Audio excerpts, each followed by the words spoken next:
All right, man. So the devs have been messaging all the Streetball All-Star content creators to let us know that there will be a new gear refinement system on Friday. So today, I bring you my 5 best guesses because they didn't really give us any details on what's going to be happening with this new gear refinement system. So yeah, man, we got 5 guesses for y'all today. None of this is guaranteed, but we can bank on one of these 5 because they sound like the best options for them to add to the game. So number 1, I chose True Custom Stats. So you know when you customize your stats, there's a set list of stats that you can choose from. Like on the tail, you can get speed and dunk, and then they have other options on there, and you have to stick with the ones that come with the main stat. You don't get to change the substats or anything like that. So one of my guesses is that we will be able to change the substats and keep the main stat that we actually want. Number 2, it would be nice to have gear that can go above level 5. This is very unlikely because it's very difficult to get our hands on enough resources to deal with the ace tier coming in at the time that it did.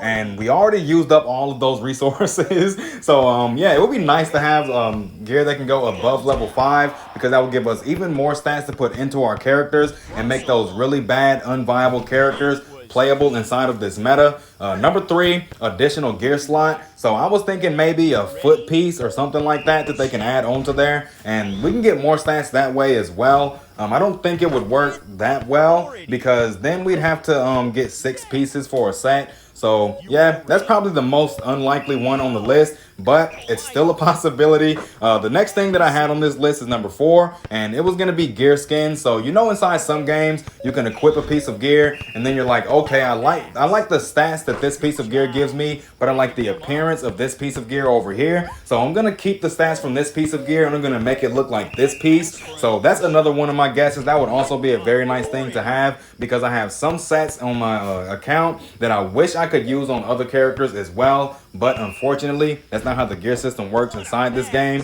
And number 5, the last of my 5 guesses, is gear dyes. So my guess is that we'll be able to dye individual pieces of gear. It wouldn't make sense to be able to dye all of them, but they did remove dyes from the gear, and so that just logically makes sense in my opinion that they would add dyes to gears so we can get individual auras on those as well. So all right, man, these are my 5 guesses. Once again, none of these are guaranteed. Number 1, the True Custom Stats, probably the absolute most likely one on this list. And number 3, the additional gear slot, that's also very likely as well. The other 3 are just cool things that I wish we had added to the game. So all right, man, I'm really hyped about this update. We don't have any idea of what's going to be happening with this new gear refinement system, but we'll see when we get there. That's it. Now catch you on the next one.